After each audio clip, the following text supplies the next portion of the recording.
this is a crypto story, so I had saved this for you, Bender, and we just got to get to it really quick. It's great. I saw Molly White, who is fantastic. She runs Web3 is going great. She put together I think she's the one who put together the shortened version of this, but she's the first person I saw even mention this.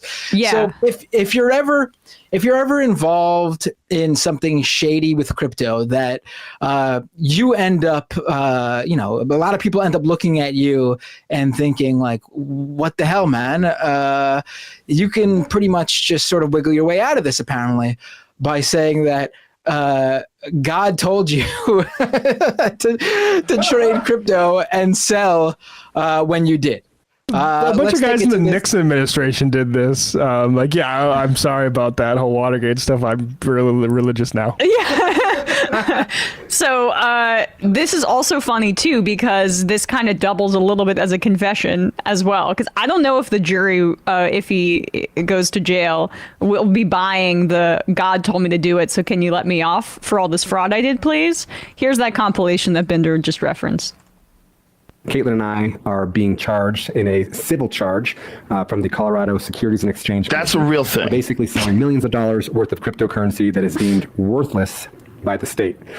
Now, the reason that they're saying that it's worthless is because there is no exit for people who have bought. We launched an exchange. The exchange technology failed. Things went downhill, and from that point forward, we've just been waiting on the Lord, literally for a miracle. So the charges are that Caitlin and I pocketed $1.3 million, and I just want to come out and say that those charges are true. So there's been You're playing the game called capitalism. Out of, I think it was a total of 3.4 million. But out of that 1.3, $500,000 went to the IRS, and a few $100,000 went to a home remodel that the Lord told us to do. So how this whole thing started is the Lord told us in 21 to walk away from our marketing company, and he said, I'm going to do a new thing. And then he took us into this cryptocurrency. It was a different cryptocurrency other than index coin at the time. Well, that cryptocurrency turned out to be a scam. And so the Lord said, hold on. Wait. Why didn't the God tell him that? Yeah, why would God tell you to invest in a scam crypto? Why would the Lord tell you to invest in a scam crypto to begin with? Because he's testing you. Yes. Or maybe it was the devil speaking in the Lord's voice, fooling this pastor, and he fell for the devil's allure or whatever you want to call it. God tells you to kill your firstborn son or buy this ape, and you say how high. Yes. I mean, and I do love too that like the Lord misled him, but he did get the kitchen remodeled in exchange. So like the Lord giveth and taketh, honestly. Yeah, the Lord didn't say like set that kitchen back how it was. Give them a 10x. And I'm like, well, where's this liquidity going to come from? And the Lord says, trust me. Well, as money is coming in, we would be sowing it. And at first it was hundreds of dollars and thousands of dollars, then tens of thousands of dollars. Money would come in, we tithe, we sow, more money would come in. And so we were just always under the impression that God was going to provide, that the source was never ending, that God was doing a new thing. Oh my and that God. we had nothing to worry about. And oh my God. we sold a cryptocurrency with no clear exit. We did. We took God at his word and sold a cryptocurrency with no clear exit. And so the prosecutors have to take that and say, these people willingly sold a cryptocurrency with no clear exit.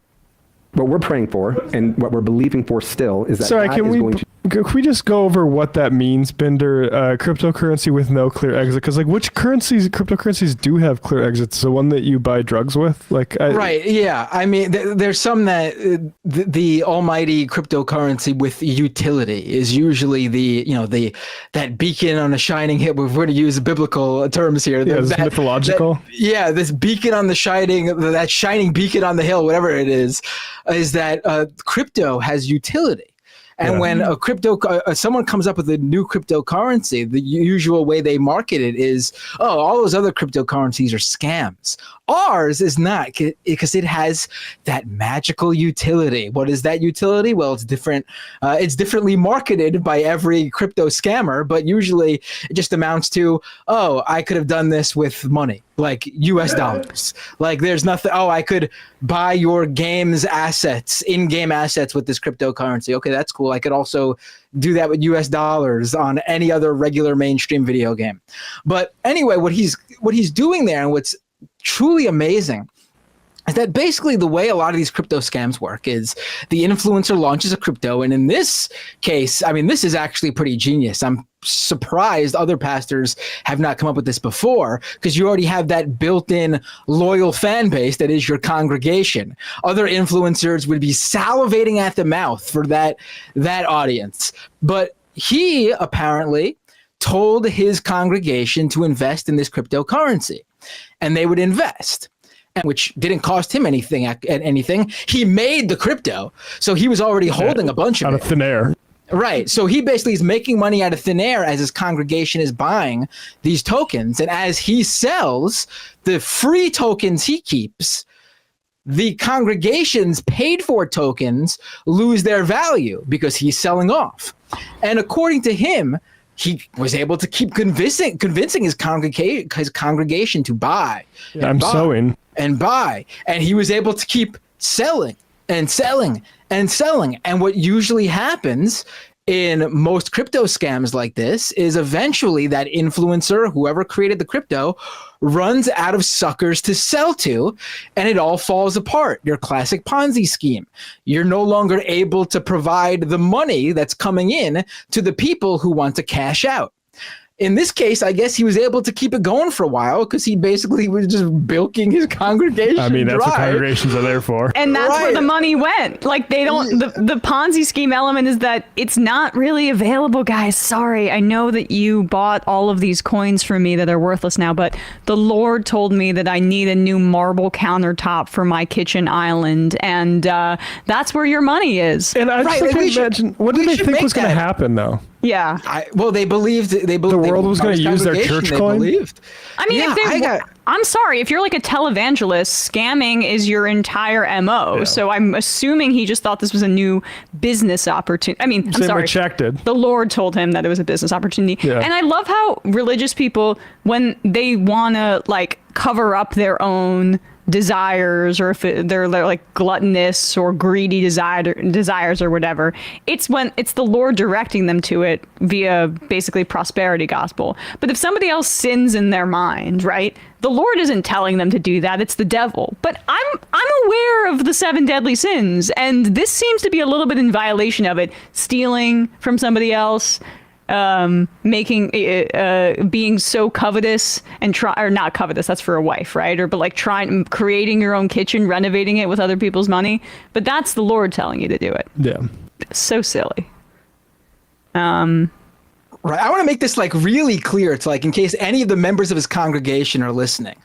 The 3.3 or whatever it was $1 million that your pastor received to do the remodeling that God told him to do, that $3.3 million came directly from all of you. He was taking your money directly in that way. This isn't like, oh, you got involved in a business and you guys were creating a product and you were trying to sell a product and it just didn't work out, couldn't find enough customers, whatever, and so the business goes under. This is not even like that. He was directly taking your money by selling you a cryptocurrency that he was then selling off, a worthless cryptocurrency that he was then selling off, that he did not invest anything into. It's that simple. Like, you should know that, to be sure. But maybe the Lord told him to do that to all of you. I don't know. Yeah, apparently. I mean, he admitted it on camera. Probably not the best idea. I wonder if his lawyer is a little bit not thrilled right now. It's just like what the thing is like this is exploiting an already existing pathology in America, which is money for nothing. And like even those church folks, when they gave up their cash money for what index coin, whatever the fuck his shit's called, they were imagining at the end of it more of what they gave up to get it, which was US dollars. And it's some sort of fantasy that every one of these idiots thinks, which is that like, I'm buying this, in the future everyone else is going to want it and I'm going to be able to unload it.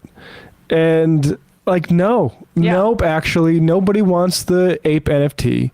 Nobody wants the Shaq NFT even. Like I'd actually, people prefer good old fashioned basketball cards. I am interested in finding out how he marketed it to them. I wonder if it was just the old-fashioned, invest in this and you'll make lots of money. Trust me, I'm your pastor. Or I wonder if he actually really used their like religious-based fears and was like, this is like what you need to do to survive the end times. Like, I really wonder what he went with here. I want to dig into this one. Yeah, for sure.